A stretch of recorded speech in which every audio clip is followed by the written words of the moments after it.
Hello friends, मेरा नाम है दीपक और आज हम पढ़ेंगे पाचक ग्रंथियों के बारे में यानी कि डाइजेस्टिव ग्लैंड्स के बारे में।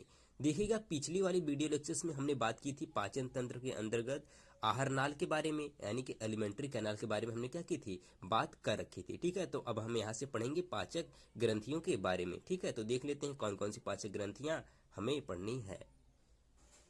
हमारी पहली पाचक ग्रंथि है लार ग्रंथियां यानी कि स्लाइवरी ग्लैंड्स, जिसे हम इंग्लिश में बोलते हैं स्लाइवरी ग्लैंड्स। ठीक है, तो इसके बारे में हम लोग क्या कर लेते हैं, पढ़ लेते हैं, देखते हैं इसमें क्या क्या पॉइंट दिए गए हैं। इसमें पहला पॉइंट दिया गया है कि मनुष्य में 3 जोड़ी यानी कि 6 लार ग्रंथियां पाई जाती हैं।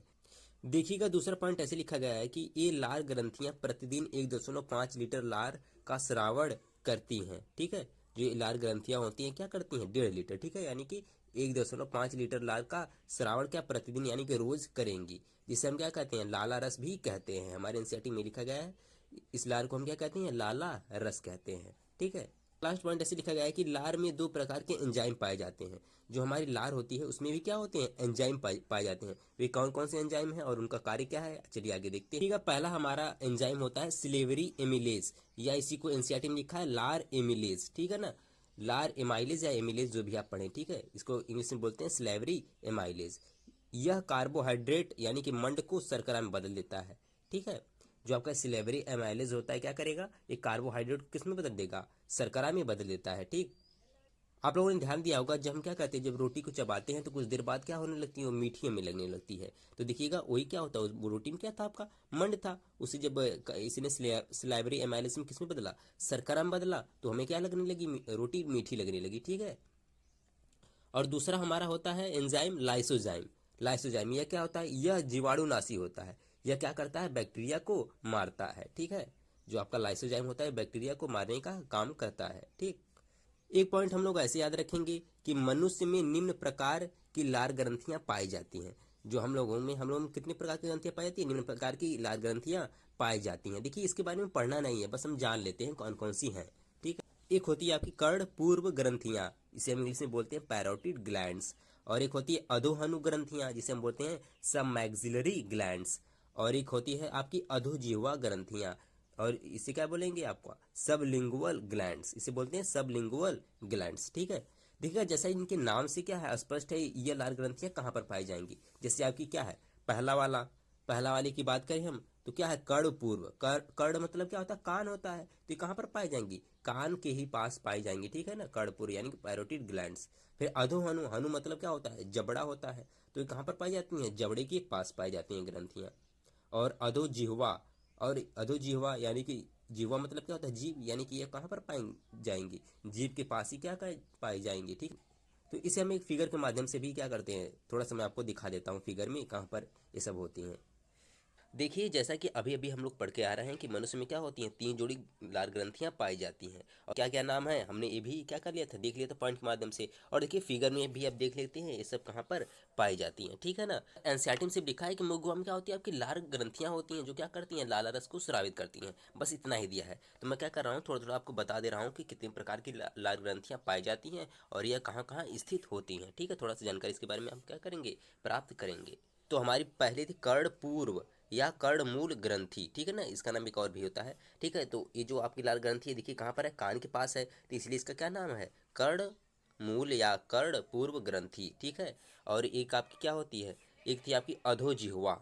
ठीक है, ये क्या थी, अधोजिह्वा। देखिएगा यही आपकी क्या है, जीभ है। देखिए यही पोर्शन क्या है आपका, जीभ। तो ये जीभ की कहाँ पर होती है, नीचे होती है, तो इसलिए इसका नाम, इस लाल ग्रंथि का नाम है अधोजिह्वा। ठीक है, फिर आपकी एक थी अधोहनु। अधोहनु देखिएगा, हनु मतलब क्या होता है, जबड़ा होता है भाई साहब। देखिए ये जबड़े के पास है। ठीक है, ये कहाँ पर होती है, आपके थोड़े से जबड़े के पास होती है, इसीलिए इसे क्या बोल देते हैं, अधोहनु ग्रंथि बोल देते हैं।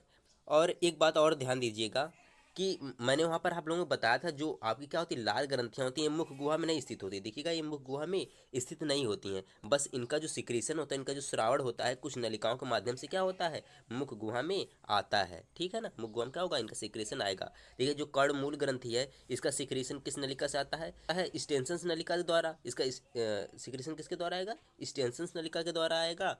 और जो आपकी अधोजिह्वा है, इसका सिक्रेशन आता है रिविनस, रिविनस नलिकाओं के द्वारा आएगा मुख गुहा में, ठीक है। और जो आपका ये वाला है अधोहनु, अधोहनु का किसके द्वारा आएगा आएगा वाटन्स नलिकाओं के द्वारा क्या होगा सिक्रीशन, यानी कि आपका जो क्या होगा श्रावण आएगा मुख गुहा में आएगा, ठीक है। जो लार आएगी इसी नलिका के द्वारा क्या होती है मुख गुहा में आती है, ठीक है। तो मुझे लगता है आप लोगों को अब समझ में आ गया होगा, ठीक है। तो ज़्यादा कुछ दिया नहीं एनसीईआरटी में, तो बस हम क्या कर लिए थोड़ा थोड़ा जान लिए इसके बारे में।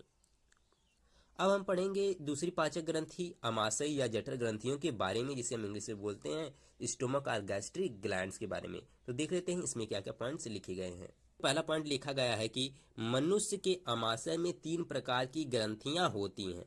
जो मनुष्य का अमाशय होता है उसमें कितनी प्रकार की ग्रंथियां होंगी? 3। एक होती है आपकी कार्डियक, फंडिक तथा पाइलोरिक ग्रंथियां, ठीक है। कौन कौन सी कार्डियक, फंडिक और पाइलोरिक ग्रंथियां पाई जाती हैं, ठीक। देखिएगा अगर हम बात करें अमाशय के भाग की, तो अमाशय के भाग कितने होते हैं? 4 होते हैं। और इनमें ग्रंथियां कौन कौन सी पाई जाती हैं? लेकिन 3 ही ग्रंथि, लेकिन इनमें क्या है 3 ही ग्रंथियां पाई जाती हैं। फ्यूज नहीं होंगे, अमाशय के तो उससे भाग होते हैं 4, लेकिन ग्रंथियां भी क्या होती हैं 3 ही पाई जाती हैं।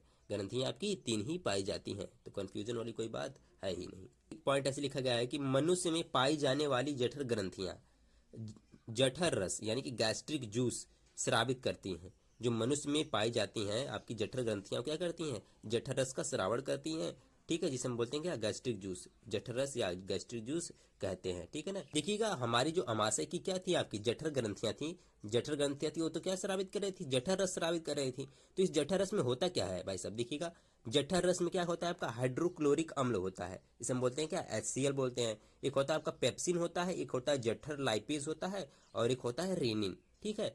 ये सारे क्या होते हैं? एंजाइम पाए जाते हैं। कहाँ पर पाए जाएंगे? जठर रस में कौन कौन एंजाइम पाए जाएंगे? यही सब एंजाइम पाए जाते हैं। कौन सा? हाइड्रोक्लोरिक अम्ल पाया जाएगा, पेप्सिन पाया जाएगा, जठर लाइपेज पाया जाएगा, और क्या पाया जाएगा आपका रेनिन पाया जाता है, ठीक है। ये सारे एंजाइम पाए जाते हैं। चलिए अब देख लेते हैं इन एंजाइम्स का काम क्या होता है भाई साहब। देखिएगा जो आपका पेप्सिन होता है यह तो प्रोटीन का पाचन करेगा, किसका? प्रोटीन का। रेनिन किसका? दूध का। तथा जठर लाइपेज वसा का पाचन करता है।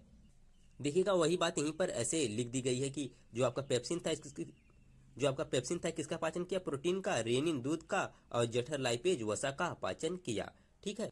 देखिएगा जो अमाशय से आपका पेप्सिन होता है ना, ठीक, हमने क्या लिखा था? पेप्सिन, पेप्सिन किसका काम कर रहा था? प्रोटीन के पाचन में मदद कर रहा था, ठीक है। तो ये आपका पेप्सिनोजन जो होता है स्रावित होता है किस रूप में? पेप्सिनोजन के रूप में स्रावित होता है, ठीक है ना।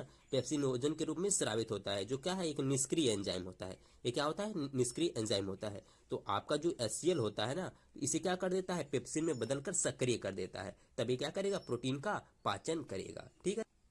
देखिएगा जो HCl होता है ये भी क्या होता है? जीवाणुनाशी प्रवृत्ति का भी होता है। तो इसका मतलब क्या हुआ भाई साहब? इसका मतलब ये भी क्या करता है? बैक्टीरिया को मारने का काम करेगा। मान लीजिए आपने भोजन किया और मुख में क्या होता है आपका? लाइसोजाइम होता है, वो भी क्या करता है? जीवाणुनाशी होता है, यानी कि बैक्टीरिया को मारने वाला होता है। लेकिन मान लीजिए वहां से जो बैक्टीरिया बच गए वह किससे नहीं बच पाएंगे? HCl से नहीं बच पाएंगे, ठीक है, क्योंकि HCl क्या होता है? बहुत ही स्ट्रांग होता है, ठीक। और देखिएगा रिमार्क में यहाँ पर एक पॉइंट लिखी गई है, यहाँ पर रिमार्क में एक पॉइंट लिखी गई है कि दूध में केसिन प्रोटीन पाई जाती है। मतलब दूध जो आपका होता है उसमें कौन सी प्रोटीन पाई जाती है? केसिन प्रोटीन पाई जाती है, ठीक है ना। देखिएगा जठर ग्रंथि में जो हम लोग क्या कहीं पढ़कर आए उसे एक फिगर के माध्यम से भी क्या कर लेते हैं? समझ लेते हैं, ठीक है। आशा है, ठीक है, क्या है आपका? अमाशय है, ठीक। तो ये आपका अमाशय होता है। अमाशय में पाए क्या जाती हैं? जठर ग्रंथियां पाई जाती हैं, ठीक है। और जठर ग्रंथियां स्रावित क्या करती हैं? जठर रस को स्रावित करती हैं, ठीक। हमने देखा था हम लोगों में जठर ग्रंथियां कितने प्रकार की होती है? 3 प्रकार की होती है। कौन कौन सी? एक होती है कार्डियक ग्रंथि होती है, एक फंडिक ग्रंथि होती है, पाइलोरिक ग्रंथि होती है, ठीक है। अमाशय के भाग की बात करूं तो ये कितने होते हैं? 4 प्रकार के होते हैं। एक होता है कार्डियक भाग, एक होता है फंडिक भाग, एक होता है पाइलोरिक भाग, और एक क्या होता है? शेषाग्र भाग होता है। ये सब चीजें हमने क्या कर ली थी? देख ली थी, ठीक है।